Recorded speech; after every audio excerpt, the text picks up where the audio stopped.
Habitation తీసుకున్నాము. Total population మేము 27 మనకి టోటల్గా 3080 హ్యాబిటేషన్స్ వచ్చిన వారిగా కంటిన్యూ. అండ్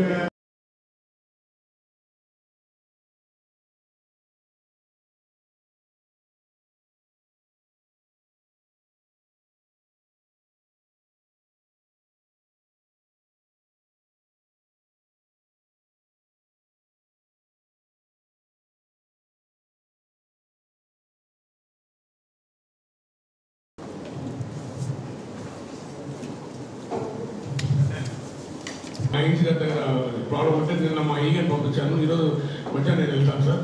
ఇంకోటి 2.5 కిలోమీటర్స్గా మేము సర్వే చేసి రిపోర్ట్ పంపించాం సార్. 2.35 కిలోమీటర్స్ కెనాల్లో మనకి కావాల్సిన డిశ్చార్జ్ ఇస్తామని ఎస్సీ గారు చెప్పారు. ఇప్పుడు రాష్ట్ర ప్రభుత్వం గౌరవ ముఖ్యమంత్రి శ్రీ చంద్రబాబు నాయుడు గారు, అలాగే అర్బన్ డెవలప్మెంట్ అథారిటీ నుంచి మన మంత్రి నారాయణ గారు, టిడ్కో చైర్మన్ గారు అందరం కలిసి ఇటీవల ఒక పాజిటివ్ నిర్ణయం తీసుకోవడం జరిగింది. రాష్ట్రంలో ఉన్నటువంటి అన్ని టిడ్కో కాలనీస్లో రామాలయాలు నిర్మాణం చేయాలి. ఈ రామాలయాల నిర్మాణానికి ఏర్పాటు చేయడానికి ఇప్పటికే ముఖ్యమంత్రి గారు అనుమతులు వచ్చాయి. త్వరగానే మొదలు పెట్టాలని. అయితే 9వ తారీఖు కార్యక్రమం మనం ఆత్మకూరులో చేస్తున్నాం. అక్కడ టిడ్కో ప్రాజెక్ట్ ఉంది కాబట్టి ఫస్ట్ రామాలయం టెంపుల్ని నారాయణ గారు అందరం కలిసి అక్కడ శంకుస్థాపన చేయాలనేది ఉంది. ఎండోమెంట్ అధికారులు కూడా ఇక్కడిగానే ఉంటే ఈరోజే టిడ్కో అధికారులతో కలిసి అక్కడ మున్సిపల్ కమిషనర్ తోటి కలిసి టిడ్కో ప్రాంతాన్ని పరిశీలించండి. ఏ ప్రాంతంలో అయితే ఆలయ నిర్మాణానికి సూటబుల్గా ఉంటుందో ఆ యొక్క స్థలాన్ని మీరు ఐడెంటిఫై చేయాలి. ఇది చాలా శ్రద్ధతో తీసుకోవాల్సిన నిర్ణయం. ఎందుకంటే ఇది ఆలయం, అన్ని రకాలుగా పవిత్రత ఉండాలి. ఆ టిడ్కో కాలనీ వాసులందరికీ ఇది మరి మొదటిగా ఏర్పాటు చేసే ప్రార్థనా మందిరం. దీనికి కావాల్సిన జాగ్రత్తలన్నీ తీసుకొని స్థాపతలు, వాస్తు అన్నీ చూసి స్థలాన్ని ఎంపిక చేయండి. పబ్లిక్ కూడా దాన్ని ఉపయోగంలో తీసుకోవాల్సిన అవసరం ఉంది. తర్వాత బీసీ రెసిడెన్షియల్ స్కూల్ శాంక్షన్ అయ్యింది ఆత్మకూరుకి. ఆల్రెడీ మనం కలెక్టర్ గారి దగ్గర నుంచి కూడా కొంత ఫండ్స్ తీసుకున్నాం. అది మనకున్న పాలిటెక్నిక్ కాలేజీలో ఒక వింగ్ తీసుకొని దానిలో తాత్కాలిక భవనాల్లో ముందు స్టార్ట్ చేస్తాం. BC residential for girls. ఇప్పటి వరకు బీసీ రెసిడెన్షియల్ స్కూల్ లేదు. అక్కడ జనరల్ రెసిడెన్షియల్ స్కూల్ ఉంది. కానీ బీసీ రెసిడెన్షియల్ స్కూల్ కావాలని అడిగితే అది మంజూరైంది. కొత్త భవనాలు రావడానికి కొంత సమయం పడుద్ది కాబట్టి ఈ అకాడమిక్ ఇయర్లోనే దాన్ని ప్రారంభించాలని చెప్పి అనుకున్నాం. అందుకని పాలిటెక్నిక్ కాలేజీకి సంబంధించినటువంటి భవనాలు కొంత మనకి అక్కడ వెసులుబాటు ఉందని అక్కడ తీసుకొని దానిలోనే తాత్కాలికంగా చేయడానికి కలెక్టర్ గారు వారి CDM ఫండ్స్ నుంచి ఇచ్చారు. అవన్నీ కూడా ఖర్చు చేశారు. ఇప్పటికే రెడీ అయింది. ఇంకా కొంత అక్కడ టేబుల్స్, తర్వాత డస్క్లు, వాటి పెయింటింగ్స్, అలాగే రెసిడెన్షియల్ స్కూల్ గర్ల్స్ కాబట్టి వాళ్ళకి సరైనటువంటి కార్డ్స్ ఉండాలనే ఉద్దేశంతో డోనర్స్ ద్వారా కార్డ్స్ కూడా కలెక్ట్ చేస్తున్నాం. అవి కూడా మనం రేపు 9వ తారీఖు అంతా రెడీ చేయము. అది కూడా మనం అక్కడ పాలిటెక్నిక్ కాలేజీలోనే ఈ BC residential school BC welfare minister గారు, ఆ రోజు బీసీ వెల్ఫేర్ స్పెషల్ సెక్రటరీ గారు కూడా ఈ ప్రోగ్రాంకి వస్తామని హామీ ఇచ్చారు. వారు కూడా ఈ యొక్క రెసిడెన్షియల్ స్కూల్ ఓపెనింగ్కి రావడం జరుగుతుంది. అన్నపూర్ టౌన్లోకి బైపాస్ ఏర్పాటు చేస్తున్నాం. అది ఇప్పుడు పంచాయతీరాజ్ డిపార్ట్మెంట్లో ఉంది. దాన్ని ఇంకా వైడెన్ చేసి ఇంకా బ్యూటిఫై చేసి అది చేయడానికిగా మనం ఫండ్స్ అడిగాం. ఫండ్స్ కూడా ఇస్తామన్న ప్రపోజల్ ఉంది. ఒకవేళ ఈలోగా అది కూడా క్లియరెన్స్ వస్తే దాదాపు ఆత్మకూరు బైపాస్ రోడ్డుకి 6.3 కోట్ల రూపాయలు మనం ఖర్చు చేయడానికి కావాల్సిన ఏర్పాటు చేస్తున్నాం. అది శాంక్షన్ అనేది వస్తే పంచాయతీరాజ్ డిపార్ట్మెంట్ వాళ్ళు కూడా దాని ఫౌండేషన్ కూడా మన పాలిటెక్నిక్ కాలేజీ ఆపోజిట్లోనే ఉంది కాబట్టి అక్కడ అది ఫౌండేషన్ చేసి మనం మున్సిపాలిటీ కార్యక్రమాలకు వెళ్తాం.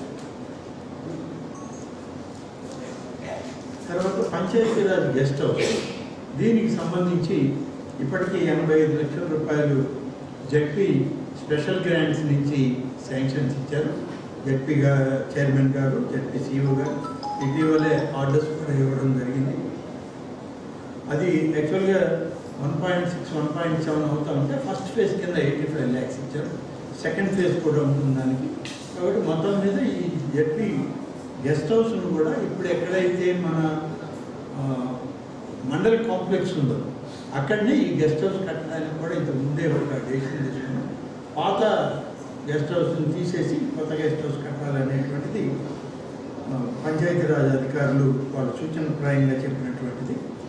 అలాగే ఆర్ఎండ్బి గెస్ట్ హౌస్, ఆర్ఎండ్బి గెస్ట్ హౌస్ అయితే ఇది చాలా పెద్ద లాంగ్ స్టోరీ, అంత స్టోరీ మనకు అక్కర్లేదు. ఇప్పటికి పూర్తయింది. ఇప్పటికి కూడా ఇది పూర్తయిన దాంట్లో ఆర్ఎండ్బి ఫండ్స్తో పాటు మన డిస్ట్రిక్ట్ ఫండ్స్ కూడా ఉన్నాయి. మన జిల్లా కలెక్టర్ గారు కూడా దీంట్లో ఫండ్స్ ఇచ్చారు. ఆ ఫండ్స్ కూడా కలిపి అంతా కలిపి దాదాపుగా ఇది కూడా 1.40 crores కొత్త ఆర్ఎండ్బి గెస్ట్ హౌస్ మనం పూర్తయింది. దీనికి కూడా కొంత ఫర్నిచర్కి ఇంకా కొంత తక్కువ పడుతుంది ఫండ్స్ అని అంటే కలెక్టర్ గారికి చెప్పాను. కానీ అన్ని కలెక్టర్ గారిని అడగడం కూడా మనకి ఇబ్బందిగా ఉంటుందని కొంతమంది డోనర్స్ని నేను గెస్ట్ హౌస్ దగ్గర కూడా పంపించాను.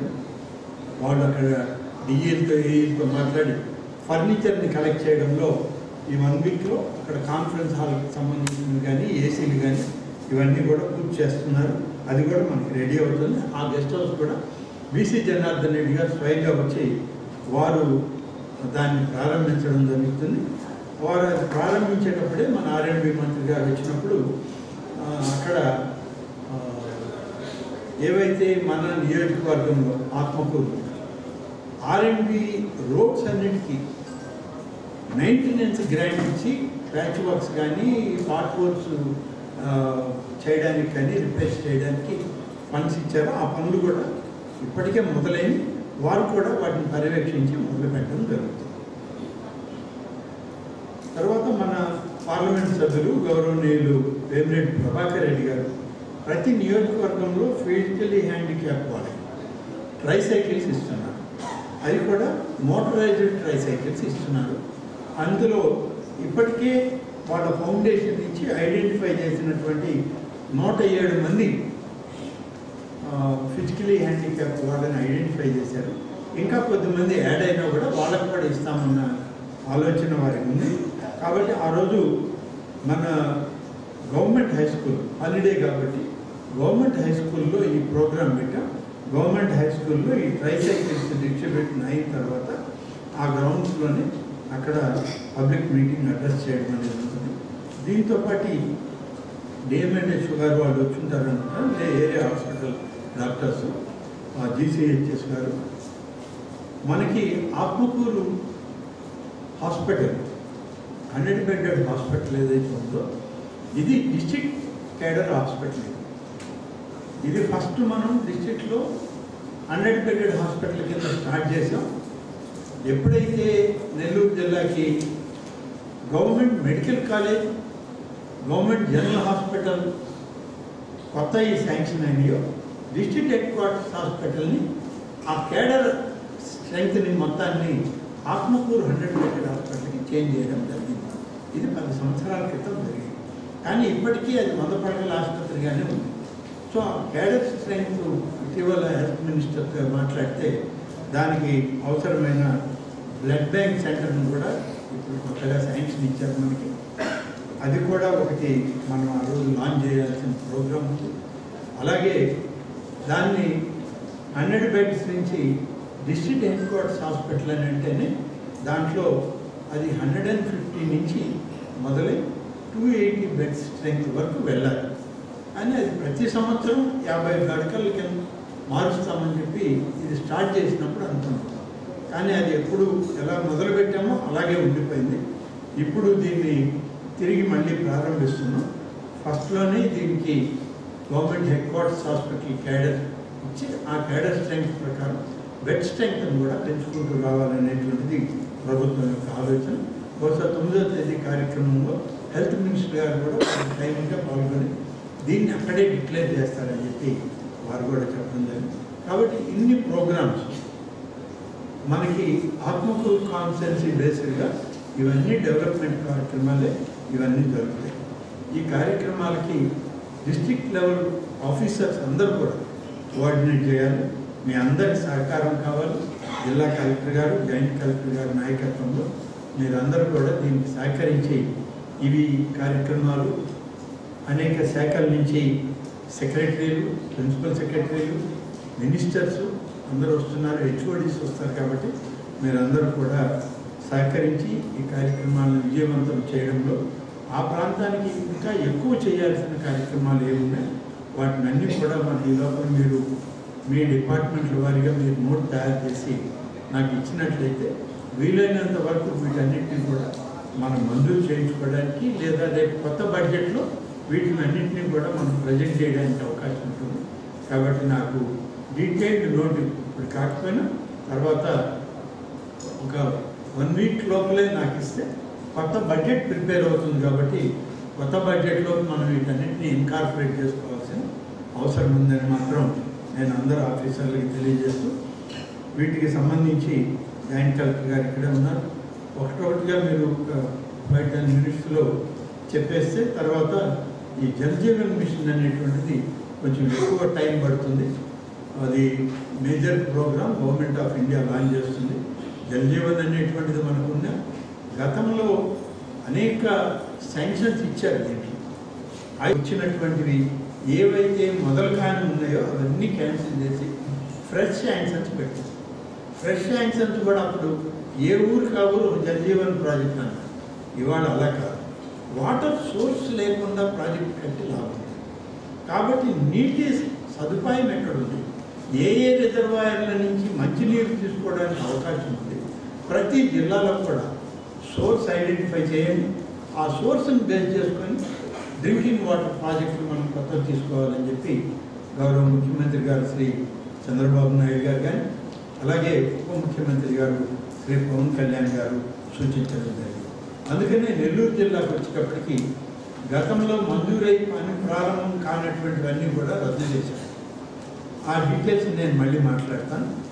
కొత్తవి తీసుకునేదానికి సోమశిల రిజర్వాయరు, తెలుగంగ ప్రాజెక్టులో ఉన్న కడలేరు రిజర్వాయర్ని సోర్స్ పాయింట్ కింద తీసుకున్నాం. ఇవి 2 ఇరిగేషన్ ప్రాజెక్ట్స్ మనకి మేజర్ ప్రాజెక్ట్స్లో ఉన్నాయి.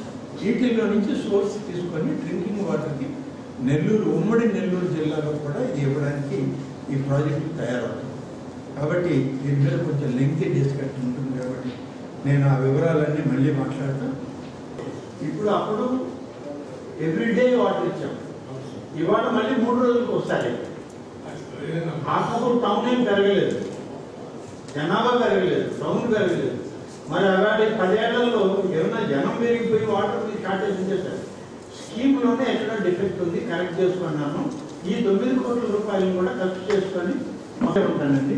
మీరు మండే నాకు డీటెయిల్ ఏదైనా ఇవ్వగలిగితే నేను వెళ్ళాక మినిస్టర్ గారితో నేను మండే ఈవినింగ్ సపోర్ట్ చేస్తాను.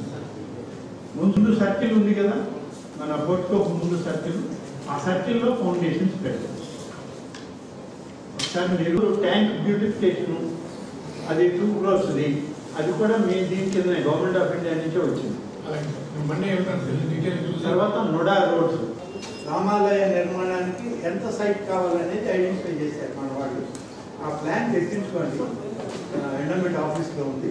కమిషనర్ని అడిగి తెప్పించుకొని దానికి కొంచెం 10 అడుగుల చుట్టూ స్థలం ఉండేటట్టు ఏర్పడి, మరి వాళ్ళ మందిరం ఎంత ఉంటుందో అంతే కాకుండా మేము ఎండోమెంట్ డిపార్ట్మెంట్ ద్వారా ఇస్తున్నాం ఆ టెంపుల్కి.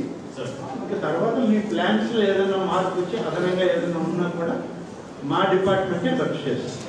మీకు ఎలాంటి ఇబ్బంది లేదు. ప్రెజెంటేషన్ ఇవ్వడం జరుగుతుంది. ఇదే ప్రతి ఇంటికి 55 లీటర్ల నీటిని అంటే సర్ఫేస్ వాటర్ అంటే మన జిల్లాకి సోమశిల అండ్ కండ్లేరు జలాశయం ద్వారా ఇవ్వడం కోసము గవర్నమెంట్ మనము ప్రతి ఇంటింటికి నల్ల ఇవ్వాల్సిన బాధ్యత పరంగా మనం నిర్ణయం తీసుకొని ఈ ప్రాజెక్ట్ ద్వారా నీరు మనము agriculture, sustainability measures, water quality అన్ని దృష్టిలో పెట్టుకొని 2027 మార్చి వరకు ఇది పూర్తి చేయాలని గవర్నమెంట్ ఆఫ్ ఇండియా మనకి నిర్ణయం తీసుకుంది కాబట్టి డిపిఆర్ డిబేట్ చేయడం కోసము ఇరిగేషన్ డిపార్ట్మెంట్ ఈరోజు మనం మీటింగ్ పెట్టుకోవడం జరిగింది. అలాగే దీనికంటే ముందే మేము ఆ ఇరిగేషన్ డిపార్ట్మెంట్తో మన కలెక్టర్ ద్వారా మీటింగ్ పెట్టుకుని సోర్స్ గురించి ల్యాండ్ సర్వే గురించి కూడా మేము ఆల్రెడీ స్టెప్స్ తీసుకున్నాము. అయితే ఎందుకు ఈ ప్రాజెక్ట్ తీసుకున్నామంటే వాటర్ క్వాలిటీ మన బోరింగ్లో వచ్చే వాటర్ క్వాలిటీ బాగలేకపోవడము, ఇంకోటి సరైన ఇన్ఫ్రాస్ట్రక్చర్ గ్రామాల్లో ఉండకపోవడము, వాటికి దృష్టిలో పెట్టుకొని మనం ఈ ప్రాజెక్ట్ తీసుకున్నాము. బృహత్తర ప్రయత్నం అనేదానికన్నా ఒక భగీరథ ప్రయత్నం ప్రారంభించింది, మొదలుపెట్టింది. దీనికి గౌరవ ముఖ్యమంత్రి గారు, ఉప ముఖ్యమంత్రి గారు ఇద్దరు కలిసి ఇటీవల జిల్లా కలెక్టర్ల సమావేశంలో అలాగే కేబినెట్ సమావేశాల్లో కూడా అన్ని విషయాల మీద ఒక సమగ్ర అవగాహన ఉండాలి, దాని తర్వాత మనం చేసేటువంటి ప్రయత్నం ప్రజలకు ఉపయోగపడాలని చెప్పి డైరెక్షన్ ఇవ్వడం జరిగింది. ఈ ప్రాజెక్టు జలజీవన్ మిషన్ అనేటువంటిది ఇవాళ కొత్తగా వచ్చిందా, మీరు వచ్చాక మొదలుపెట్టారా అని అంటే మేము వచ్చాక మొదలుపెట్టింది కాదు. గతంలోనే కేంద్ర ప్రభుత్వం జలజీవన్ మిషన్ అని చెప్పి త్రాగునీటి సమస్య పరిష్కారానికి ఒక నూతన ప్రాజెక్టుని గతంలోనే ప్రారంభించి ప్రతి రాష్ట్రానికి కూడా నిధులు ఇవ్వడం, గైడ్లైన్స్ ఇవ్వడం, ఐడెంటిఫై చేశాక ఈ ప్రాజెక్ట్ స్టార్ట్ చేయాలి. అప్పుడే ప్రతి ఇంటికి కొలాయి ఇవ్వాలి, ప్రతి ఇంటికి ప్రభుత్వం నుంచి త్రాగునీటి కొలాయిని మనం ఏర్పాటు చేయాలి అనేటువంటి దాంట్లో ఇవాళ ప్రభుత్వం కట్టుబడింది. ముఖ్యమంత్రి గారు కానీ డిప్యూటీ సీఎం గారు కానీ దీని మీద ఒక అభిప్రాయాన్ని వెల్లడించడం జరిగింది. అందులో వచ్చింది ఈ స్కీమ్. ఇప్పుడు ఎస్సీ గారిని అడిగేది, నెల్లూరు జిల్లాలో గడిచిన ఈ జలజీవన్ మిషన్ అనేటువంటిది మొదలయ్యాక ఎన్ని స్కీమ్స్ శాంక్షన్ అయ్యాయి, ఎంత అమౌంట్ మంజూరు చేశారు, మనం ఎంత ఖర్చు చేయగలిగాం, ఎన్ని స్కీమ్స్ కంప్లీట్ అయినాయి, ఎన్ని ఇన్కంప్లీట్ ఉన్నాయి, అసలు మొదలుపెట్టిన అన్ని ఇన్కంప్లీట్ అని అనేది ఒకసారి డీటెయిల్స్ ఎస్సీ గారు చెప్పగలిగితే మనం ఫైనాన్షియల్గా 150 crores అయినా టేకప్ చేసింది. అవును సార్, 160.16 crores టేకప్ చేశారు సార్. టేకప్ చేశారు. ఎంత ఖర్చు చేశారు దాంట్లో? ఇంక ఇప్పుడు వీటన్నిటికీ టెండర్స్ మనం పిలవాలి సార్, పర్మిషన్ తీసుకోవాలి. వర్క్స్ ఇప్పుడు కంప్లీట్ అయిన వర్క్స్ అన్ని కంప్లీట్ అయిన 11. అవును సార్. ఎంత అమౌంట్ అయింది దానికి? 110 crores వచ్చాయి సార్. 11 వర్క్స్కి 110 crores ఖర్చు పెట్టారా? ఎంత సార్?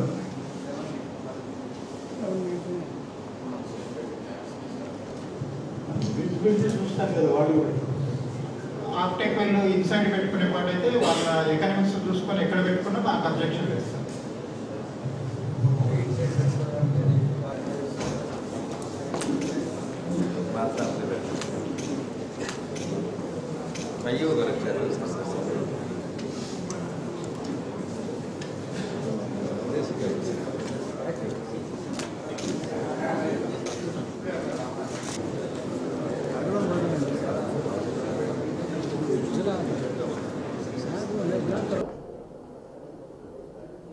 గౌరవనీయులైనటువంటి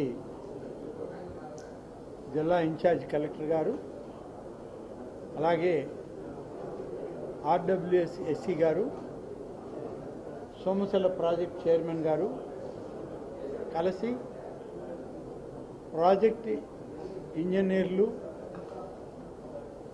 రూరల్ డెవలప్మెంట్ అధికారులతోటి సమీక్ష చేయడం జరిగింది. అనుకోకుండా ఈ సమీక్ష చేయాలని ఒక ఆలోచన వచ్చి అధికారులకు సమాచారం ఇస్తే వాళ్ళు వెంటనే ఇది ఏర్పాటు చేశారు. చాలా సంతోషం. ఇవాళ రాష్ట్ర ప్రభుత్వం ఆంధ్రప్రదేశ్లో మన ముఖ్యమంత్రి శ్రీ చంద్రబాబు నాయుడు గారు, ఉప ముఖ్యమంత్రి శ్రీ పవన్ కళ్యాణ్ గారి నాయకత్వంలో గ్రామీణ వ్యవస్థను మెరుగుపరచడానికి, గ్రామీణ ప్రాంతాల్లో త్రాగునీటి సౌకర్యాన్ని విస్తృతపరిచి ప్రతి కుటుంబానికి ఇంటింటి కొళాయి అనేటువంటి స్కీమ్ కింద నీరుని ఇవ్వడానికి, త్రాగునీరుని ఒక ఆలోచన చేసి ప్రోగ్రాం చేయడం జరిగింది. గతంలోనే కేంద్ర ప్రభుత్వం జలజీవన్ మిషన్ అని ఈ ప్రోగ్రాం స్టార్ట్ చేసి ఆంధ్రప్రదేశ్ రాష్ట్రానికి నిధులు మంజూరు చేయడం, కొన్ని వేల స్కీములు మంజూరు చేసి ఇవ్వడం, వేల కోట్ల రూపాయలు కూడా మనకి ఇవ్వడం జరిగింది. కానీ దురదృష్టం, గత ప్రభుత్వం గత పరిపాలనలో త్రాగునీటికి ప్రాధాన్యతను ఇవ్వలేదు. కేంద్ర ప్రభుత్వం నిధులు ఇస్తామని చెప్పినా ఆ నిధులను వాడుకోలేనటువంటి దుస్థితి. ప్రతి ఇంటికి మంచినీటి కుళాయి ఇవ్వాలి అని కేంద్ర ప్రభుత్వం ఆశించి నిధులు రాష్ట్రాలకు ఇస్తే, ఆంధ్రప్రదేశ్లో రాష్ట్రం మాత్రం ఆనాడున్న ప్రభుత్వం నిర్లక్ష్యం చేసింది. ప్రాజెక్టులు తీసుకోలేదు, నిధులు ఖర్చు చేయలేదు. దాదాపు 10-15% కుటుంబాలకు కూడా త్రాగునీరు ఇవ్వలేదు. ఇది నాటి పరిపాలన. ఈరోజు అధికారంలోకి వచ్చినటువంటి ఎన్డీఏ ప్రభుత్వం కేంద్ర ప్రభుత్వం నుంచి ప్రధానమంత్రి నరేంద్ర మోడీ గారి యొక్క ఆశీస్సులతో చంద్రబాబు నాయుడు గారు ముఖ్యమంత్రిగా ఈ ప్రాజెక్టును ముందుకు తీసుకువెళ్ళాలని పవన్ కళ్యాణ్ గారితో కలిసి ప్రతి ఇంటికి కుళాయి ఇవ్వాలి, మంచినీరు ఇవ్వాలి అని చెప్పి ప్రాజెక్టుని తీసుకొని ఏర్పాటు చేశాం.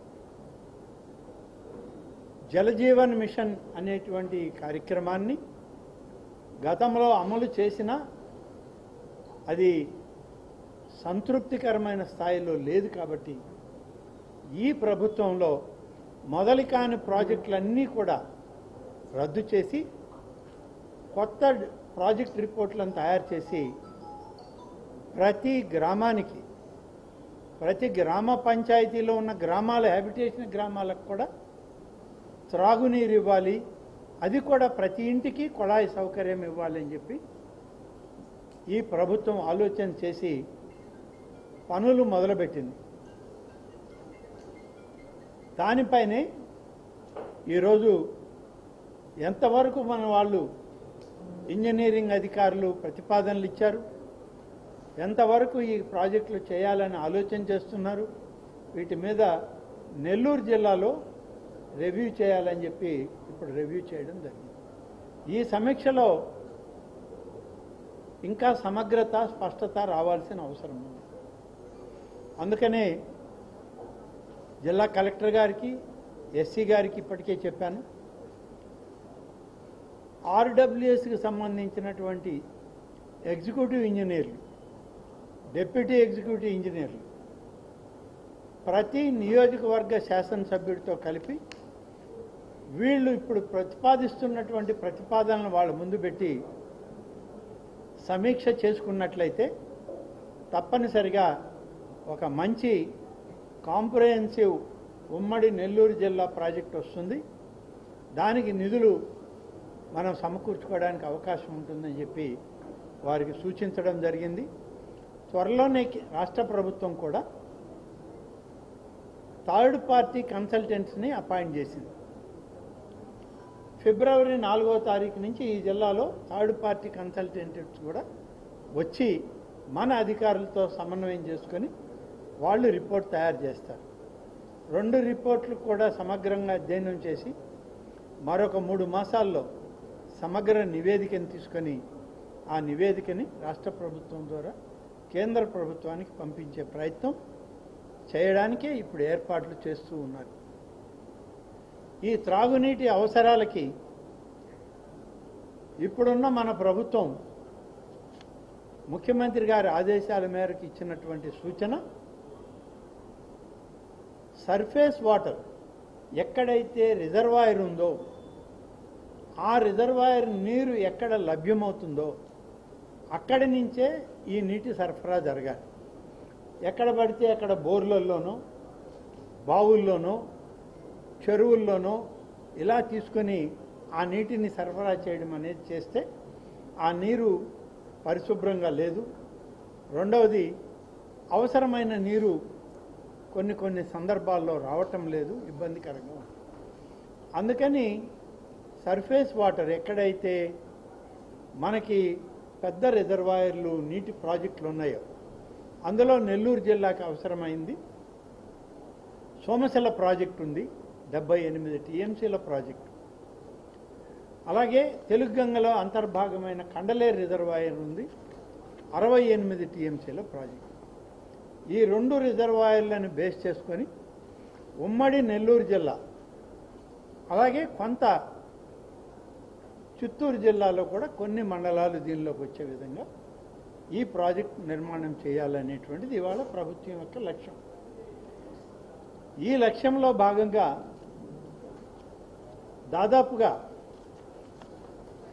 సోమశిల ప్రాజెక్టు నుంచి 23 మండలాలు, అలాగే కొంత రాపూరు ప్రాంతంలోని మండలంలో ప్రాంతాలు కూడా తీసుకొని సోమశిల రిజర్వాయర్ నుంచి ఇవ్వాలి. అలాగే కండలేరు రిజర్వాయర్ నుంచి మరొక 23 మండలాలు ఉమ్మడి నెల్లూరు జిల్లాలో తీసుకొని ఈ 2 రిజర్వాయర్ల నుంచి త్రాగునీటికి ప్రాజెక్టును తీసుకురావాలనేదే ప్రభుత్వం యొక్క లక్ష్యం. ఈ లక్ష్యంలో తయారు చేసే ఈ ప్రాజెక్టుకి రాష్ట్ర ప్రభుత్వం ఇప్పటికే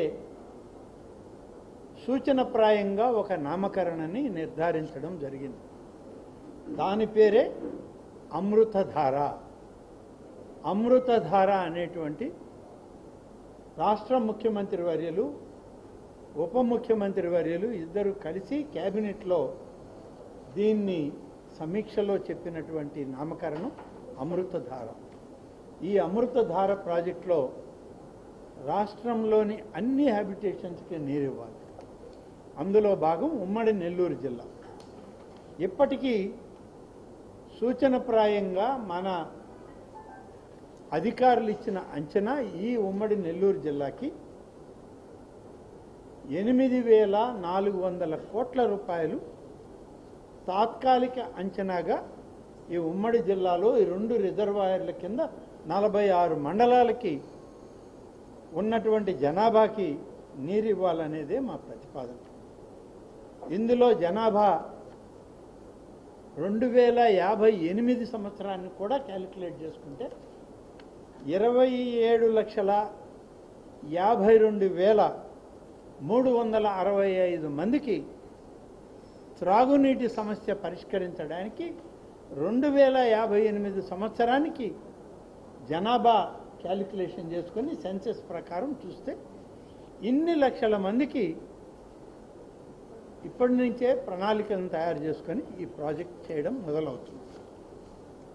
2011 సెన్సెస్ ప్రకారంగానైతే 20,09,000 జనాభా ఉంది ఈ జిల్లాలో. 2058 సంవత్సరానికి ఏదో 27,52,000కి పెరుగుతుంది. కాబట్టి అప్పటి అంచనాలకు కూడా సరిపడేటువంటి జనాభా నిష్పత్తిలో త్రాగునీరు సరఫరా చేయడానికి ఏర్పాటు చేస్తూ ఉన్నాం.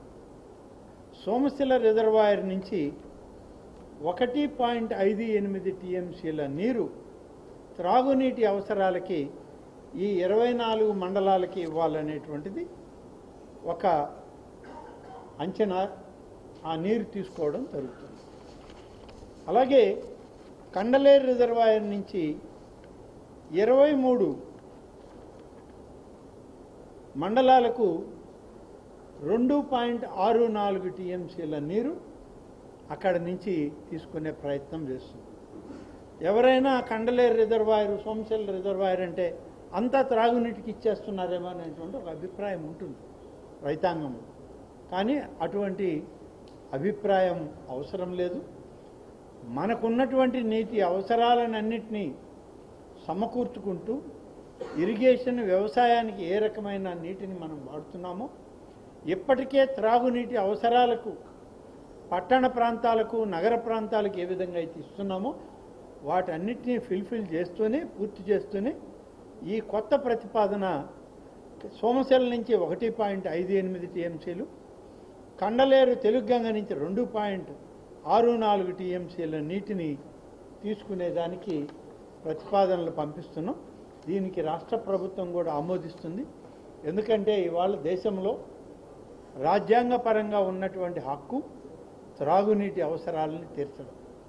ఇది రాజ్యాంగ హక్కుల్లో ప్రధానమైనటువంటి హక్కు. ప్రతి పౌరుడికి త్రాగునీరు ఇవ్వాలి, పరిశుభ్రమైన తాగునీరు ఇవ్వాలి. ఆ పరిశుభ్రమైన తాగునీరు ఇవ్వడానికి ఇవాళ చేసేటువంటి ఈ ప్రయత్నమే ఈనాడు అమృతధార కార్యక్రమంలో ఆంధ్రప్రదేశ్లో నెల్లూరు జిల్లాలో దాదాపుగా 8,400 కోట్ల రూపాయలని తాత్కాలిక అంచనాలతో మన అధికారులు ఇప్పటికి తయారు చేశారు. కన్సల్టెంట్స్ వస్తున్నారు. వాళ్ళు కూడా మరొక 2 మాసాల్లో రిపోర్ట్ ఇచ్చాక పూర్తి స్థాయిలో ఈ జిల్లాలో, ఉమ్మడి జిల్లాలో 46 మండలాలు ప్లస్ చిత్తూరు జిల్లాలో మరొక 4-5 మండలాలు కలిపి ఎంత మొత్తం ఖర్చు చేయాల్సి వస్తుందో అప్పుడు ప్రాధాన్యత క్రమంలో తీసుకోవడం జరుగుతుంది. దీంట్లో ఉన్న డ్రింకింగ్ వాటర్ రిజర్వాయర్స్ ఉన్నాయి, పాతవి పాడైపోయినవన్నీ తొలగిస్తాం, కొత్తవి కడతామని. అలాగే డ్యామేజ్ అయినవి ఉన్నాయి, వాటి స్థానంలో కొత్తవి నిర్మాణం. పార్షియల్ డ్యామేజ్ ఉంటే వాటిని తొలగించేదానికన్నా రిపేర్లు చేయడం. ఎక్కడెక్కడైతే లేడర్స్ పోయినాయో, పైప్ లైన్స్ పోయినాయో, మోటార్లు, పంప్ సెట్స్ రిపేర్స్ ఉన్నాయో వాటన్నిటినీ రెక్టిఫై చేయడం. ఇవన్నీ కూడా ఈ ప్రాజెక్టులోనే ఇంక్లూడ్ చేసుకొని పనులు చేయడం జరుగుతుంది. ఉన్నటువంటి ఎగ్జిస్టింగ్ సిస్టమ్కి అదనంగా ఈ ప్రాజెక్ట్ తీసుకురాగలిగితే మరొక 3 సంవత్సరాల్లో శాశ్వత త్రాగునీరు ప్రతి ఇంటికి కుళాయి ద్వారా ఇవ్వడానికి ఇవాళ రాష్ట్ర ప్రభుత్వం చేస్తున్న కృషిలో భాగంగా ఈ నెల్లూరు జిల్లాలో కూడా అధికారులతో కలిసి సమీక్షించాం. రేపు డిఆర్సీ సమావేశంలో డిఆర్సీ మినిస్టర్ గారు, నెల్లూరు శాసనసభ్యులు, పార్లమెంటు సభ్యులు, అలాగే మరొక నా సహచార మంత్రివర్యులు శ్రీ పొంగూరు నారాయణ గారు అందరం కలిసి జిల్లా స్థాయిలో మళ్ళీ దీన్ని రివ్యూ చేసి, అవేళ జడ్పీటీసీలు ఉంటారు, ఎంపీపీలు ఉంటారు, వాళ్ళ అభిప్రాయాలు తెలుసుకున్నటువంటి మా శాసనసభ్యులు ఉంటారు. అందరితోటి కూడా మళ్ళీ సమీక్షించుకొని దీన్ని ఇంకా మెరుగైనటువంటి ప్రాజెక్టు నివేదిక వచ్చే విధంగా తయారు చేయడానికే ఇవాళ ఈ ప్రిలిమినరీ సమీక్షను పెట్టుకున్నాం. సమీక్షలో చాలా విషయాలు తెలిసాయి, చాలా విషయాల మీద క్లారిటీ వచ్చింది. చాలా విషయాలు అధికారులకు కూడా మేము ఇంకా మెరుగైన ఫలితాలు రావడానికి ఈ విధంగా చేయండి అని సూచనలు ఇచ్చాం. శాసనసభ్యులకు కూడా ఇవి రిపోర్ట్లు ఇచ్చి వాళ్ళ దగ్గర నుంచి కూడా సూచనలు తీసుకోమని ఇప్పటికే ఆదేశాలు ఇవ్వడం జరిగింది. కాబట్టి ఈ అమృతధార కార్యక్రమంలో రాష్ట్ర ప్రభుత్వం విజయవంతమవుతుంది.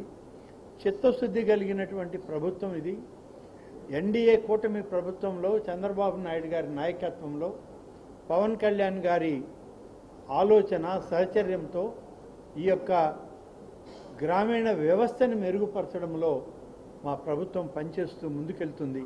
తప్పనిసరిగా అమృతధార కార్యక్రమం, ఇంటింటికి మంచినీటి కుళాయి ఇచ్చే కార్యక్రమాన్ని త్వరగానే మొదలుపెట్టి మరి రాబోయేటువంటి 2-3 సంవత్సరాల్లో ప్రతి ఇంటికి నీరిచ్చే ఈ ఎన్నికల తర్వాత కొంత సమీక్ష ఇప్పుడు జాయింట్ కలెక్టర్ గారితో చేశాను. దీనికి ముందు కూడా మనకున్న కలెక్టర్ గారు వాళ్ళని కూడా సమీక్షించుకున్నాం. దురదృష్టం ఏంటంటే 10 సంవత్సరాల క్రితం 2014 ఉమ్మడి ఆంధ్రప్రదేశ్లో అప్పుడు మొదలుపెట్టినటువంటి నేను ప్రారంభించి అక్కడ నుంచి బయటకు వచ్చినప్పుడు ఏ పనులైతే మొదలుపెట్టామో 10 సంవత్సరాలు కూడా ఇంకా పనులు పూర్తి కాదు. ఇవాళకి అలాగే ఉండిపోయాయి. ఇంత నిర్లక్ష్యం గడిచిన ప్రభుత్వంలో అప్పుడు ఉన్నటువంటి శాసనసభ్యులు ఉన్నారు. అప్పుడు కూడా ఆత్మకూరు నియోజకవర్గంలో మంత్రులుగా పనిచేశారు. కానీ దురదృష్టం ఎవరికి మంచి పేరు వస్తుందో అని అనుకున్నారో తెలియదు, కానీ ప్రజలకు మాత్రం నష్టం జరిగింది. ఆత్మకూరు నియోజకవర్గంలో అనుకున్న ప్రాజెక్టులు ఏవి కూడా పూర్తి చేయలేదు. మొదలుపెట్టినవి మొదలుపెట్టుకుని అలాగే ఉండిపోయాయి. అవేళ మేము మొదలుపెట్టి పూర్తి చేసినవి మాత్రమే అయినాయి, తర్వాత అవన్నీ అలాగే ఉండిపోయాయి. ఇప్పుడు మళ్ళీ ఈ గత 4 మాసాల్లో అనేక సమీక్షలు చేశాం. అనేక మంది జిల్లా స్థాయి అధికారులతో, రాష్ట్ర స్థాయిలో సహచర మంత్రులతోటి, మరి జిల్లా మంత్రివర్గ అధ్యక్షులతోటి మాట్లాడాక కొన్నిటికి నిధులు మంజూరు చేసుకుంటూ వచ్చాం. జిల్లా కలెక్టర్ గారి యొక్క నిధుల్ని కూడా కొన్ని తీసుకొని పూర్తి చేస్తున్నాం. అందులో భాగం అవేళ ప్రారంభించినటువంటి బీసీ రెసిడెన్షియల్ స్కూల్, అనేక స్కూళ్ళు మంజూరు చేశాను ఆ రోజు. జనరల్ గర్ల్స్ రెసిడెన్షియల్ స్కూల్ ఆత్మకూరులో ఆడబిడ్డలకి సరైన విద్యా అవకాశాలు లేక మధ్యలో వాళ్ళు చదువు మానేస్తున్నారనే ఉద్దేశంతో గర్ల్స్ రెసిడెన్షియల్ స్కూల్స్ జనరల్ మొదలుపెట్టాను, ఎస్సీ మొదలుపెట్టాను. బీసీ మొదలు పెడతామంటే ఆగిపోయింది. ఇప్పుడు దాన్ని మళ్ళీ రివైవ్ చేశాం. భవనాలు లేకపోతే తాత్కాలిక భవనాలు, అవేళ నా హయాంలో కట్టిన పాలిటెక్నిక్ కాలేజ్ భవనాల్లోనే ఒక భాగం తీసుకొని ఇవాళ మొదలు పెడుతున్నాం. మళ్ళీ రాబోయే ఆర్థిక సంవత్సరంలో నిధులు మంజూరు చేయించి 5 ఎకరాల స్థలం ఆత్మకూరులో తీసుకొని కొత్త భవనాల్లో బీసీ రెసిడెన్షియల్ స్కూల్ నిర్మాణానికి 10-11 కోట్ల రూపాయలు మంజూరు చేయిస్తున్నాం. ఇప్పుడు తాత్కాలికంగా ఈ సంవత్సరం మొదలు పెడుతున్నాం. 60 మంది విద్యార్థినులతో మొదలవుతా ఉంది ప్రస్తుతం. దానికి కొంత కలెక్టర్ గారు జిల్లా గ్రాంట్ నుంచి మెయింటెనెన్స్కి ఇచ్చారు. అలాగే కొంతమంది డోనార్స్ దగ్గర కొన్ని వస్తువులు వాళ్ళకి, ఈ ఆడపిల్లలు కింద పడుకోవడం బాగుండదు, ఆడపిల్లలకి సరైన వస్తు సౌకర్యం ఉండాలా, చదువుకోవడం కూడా కింద కూర్చోవడం అంత మంచిది కాదు అనే ఉద్దేశంతో డ్యూయల్ డెస్క్లు, వాటికి మంచి పెయింటింగ్స్, అలాగే రెసిడెన్షియల్ స్కూల్ కాబట్టి కిచెన్, డైనింగ్ హాలు, అలాగే వాళ్ళు పడుకోవడానికి కావాల్సిన డబుల్ బెడ్స్, డబుల్ స్టేజ్ ఉన్నటువంటి కాట్స్, అవన్నీ కూడా డోనార్స్ దగ్గర ఇప్పిస్తున్నాం. అవన్నీ రెడీ అవుతున్నాయి. ఫ్యాన్స్, ఎలక్ట్రికల్ ఎక్విప్మెంట్ అంతా రెడీ అయింది. కాబట్టి రెసిడెన్షియల్ స్కూల్ ఆ రోజు ప్రారంభోత్సవం చేయడానికి 9వ తారీఖు.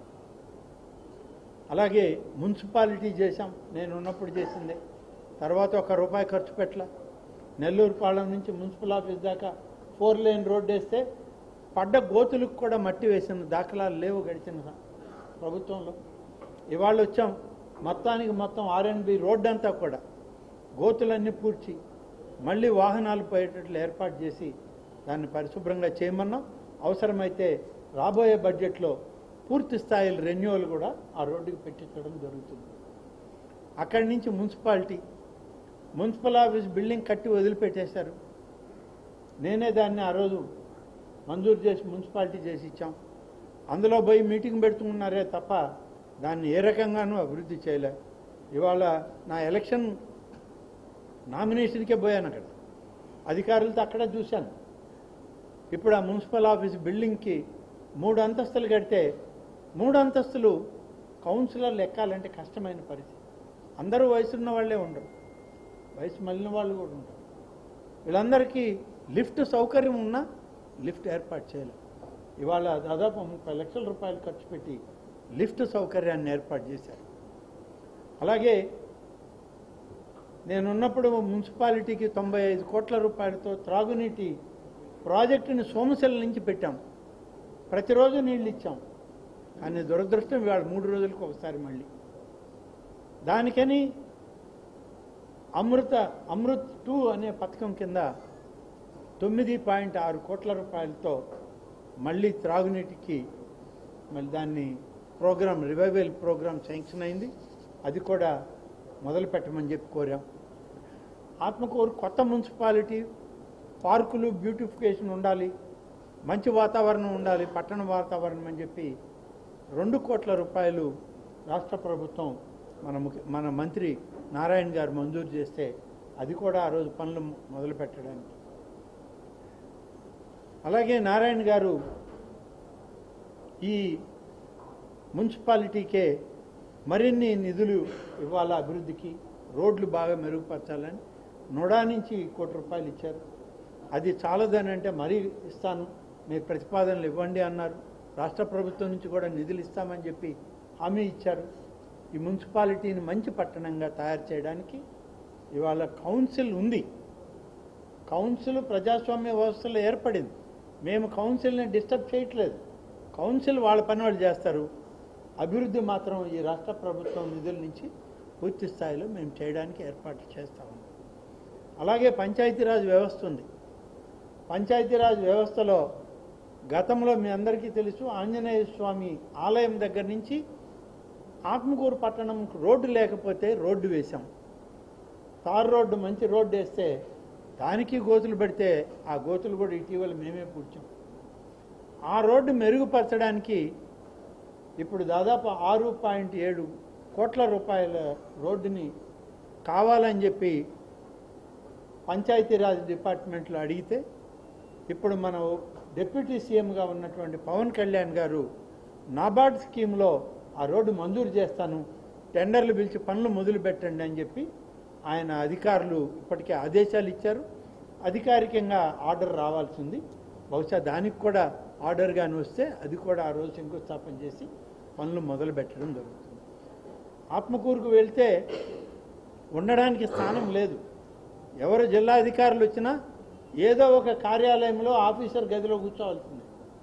అందుకనే గతంలో ఉన్నటువంటి పంచాయతీరాజ్ విశ్రాంతి భవనం పడిపోయిన విశ్రాంతి భవనానికే మళ్ళీ తాత్కాలికంగా టార్పాలిన్లు కప్పుకొని ఉన్నారు అధికారులు. ఇప్పుడు దాన్ని తొలగించి జిల్లా పరిషత్ నిధుల నుంచి 1,70,00,000తో కొత్త విశ్రాంతి భవనాన్ని ఏర్పాటు చేయడానికి ఆ రోజు శంకుస్థాపన చేయడానికి నిధులు మంజూరు చేశాం. కమిషనర్ పంచాయతీరాజ్ అధికారి నుంచి మాకు నిధులు కూడా రావడం జరిగింది. జిల్లా పరిషత్ నిధులు స్పెషల్ గ్రాంట్స్ కూడా. R&B అధికారులు అప్పుడు మొదలు పెడితే ఆ గెస్ట్ హౌస్ కూడా అలాగే ఉండిపోయింది. మళ్ళీ 10 సంవత్సరాల తర్వాత వచ్చి 3 మాసాలు ఇప్పుడు R&B గెస్ట్ హౌస్ని పూర్తి చేశాం. దానికి కూడా అవసరమైనటువంటి నిధులు కొంత తక్కువ పడితే జిల్లా కలెక్టర్ గారి గ్రాంట్స్ నుంచి తీసుకొని ఆ నిధులు కూడా ఇచ్చి ఇవాళ ఫుల్ ఫ్లెడ్జ్డ్ విశ్రాంతి మందిరాలను తయారు చేశాం. ఇలా ఒకటొకటి ఏది చేయడానికి అవకాశం ఉందో, నిధులు ఎక్కడ ఉన్నాయో, ఏవైతే ఆనాడు నిలిచిపోయాయో అవన్నీ మెరుగుపరుస్తూ ఈరోజు అభివృద్ధి కార్యక్రమాలకి 9వ తేదీన ఆత్మకూరులో శ్రీకారం చుడుతున్నాం. మీ అందరికీ తెలుసు, అతి ముఖ్యమైనటువంటిది 100 పడకల ఆసుపత్రి ఆత్మకూరు. అది అప్పుడే ప్రారంభించాం. అప్పుడే దాన్ని జిల్లా ఆసుపత్రి గ్రేడ్లోకి తీసుకెళ్ళాను నేను. ఇక్కడున్న జిల్లా ఆసుపత్రిని మార్చాం. ఇక్కడున్న 280 పడకల ఆసుపత్రి అక్కడికి రావాలన్నాం. 100 పడకలే పెట్టారు. ప్రతి సంవత్సరం 50 పడకలు పెంచాలి. 10 ఏళ్ళు అయింది. 10 సంవత్సరాల్లో 50 పెంచుకుంటా వచ్చిన 5 ఏళ్ల క్రితమే అది 280 పడకల ఆసుపత్రి అయ్యేది. కానీ గత ప్రభుత్వం నిర్లక్ష్యం చేసింది. ఇప్పుడు మళ్ళీ ఆరోగ్య శాఖ మంత్రి గారితో మాట్లాడాను. అలాగే స్పెషల్ సిఎస్ అయినటువంటి కృష్ణబాబు గారిని రిక్వెస్ట్ చేశాం. గౌరవ ముఖ్యమంత్రి గారిని కోరాను. అందరూ కూడా సానుకూలంగా ఉన్నారు.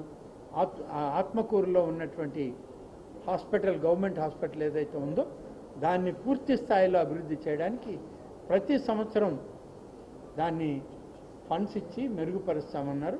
అందులో భాగం ఇప్పుడు బ్లడ్ బ్యాంక్ శాంక్షన్. మొదట బ్లడ్ బ్యాంక్ వచ్చింది. బ్లడ్ బ్యాంక్ను కూడా అక్కడ ఏర్పాటు చేయడానికి కావాల్సిన అన్నీ కూడా చేస్తున్నాం. వీలైతే 9వ తేదీ ఆ బ్లడ్ బ్యాంక్ సెంటర్ను కూడా ప్రారంభిస్తామని చెప్పి నేను ఈ సందర్భంగా చెప్పాను. కాబట్టి ఆత్మకూరు నియోజకవర్గాన్ని 2014 మధ్య 2014-2009 మధ్య ఏ విధంగా ఉన్నదో, ఏ విధంగా పరుగులు పెట్టిందో ఆ విధంగా చేయాలనే ఒక ప్రయత్నం. 2014-19 చేసే అవకాశం ఉన్న శాసనసభ్యులు పట్టించుకున్న దాఖలాలు. 19-24 మధ్య మంత్రులుగా ప్రభుత్వంలో పట్టించుకున్న దాఖలాలు లేవు. ఇవాళ అన్నీ మళ్ళీ మొదలుపెట్టాం. సోమశిల హై లెవెల్ కెనాల్కి గౌరవ ముఖ్యమంత్రి గారే స్వయంగా వచ్చి చూసి ఫస్ట్ ఫేజ్ రిజర్వాయర్లు మొదలు పెట్టండి అన్నారు. పనులు మొదలు పెడుతున్నాం. త్రాగునీటి ప్రాజెక్టులకు కావాల్సినటువంటి డిపిఆర్లు రెడీ చేస్తున్నాం. అలాగే ఇతర డెవలప్మెంట్లు, రోడ్లు, కనెక్టివిటీ అన్నీ కూడా ఒకటొకటి అన్నీ చేయడం జరుగుతుంది. ఇన్ఫ్రాస్ట్రక్చర్లో ఆత్మకూరు నియోజకవర్గం ఈ ప్రభుత్వంలో టాప్ ప్రయారిటీలో ముందుండి చేస్తుంది అనేటువంటి నమ్మకం నాకైతే ఉంది. నేను ఆ ప్రాంత శాసనసభ్యుడిగా ముఖ్యమంత్రి గారిని ఒప్పించి రాష్ట్ర ప్రభుత్వాన్ని ఒప్పించి నిధులు తీసుకొచ్చి మరింత అభివృద్ధి చేస్తామనేటువంటి విశ్వాసంతో రేపు 9వ తారీఖున కొన్ని పనులకి శ్రీకారం చుడుతున్నాం. ఇది మొదలు మాత్రమే.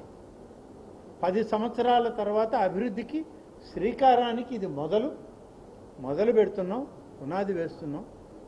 రాబోయే 5 సంవత్సరాల్లో మరిన్ని ప్రాజెక్టులతో ఆత్మకూరు నియోజకవర్గాన్ని మరింత అభివృద్ధి చేసే ప్రయత్నం తప్పనిసరిగా చేస్తుంది ఈ ప్రభుత్వం.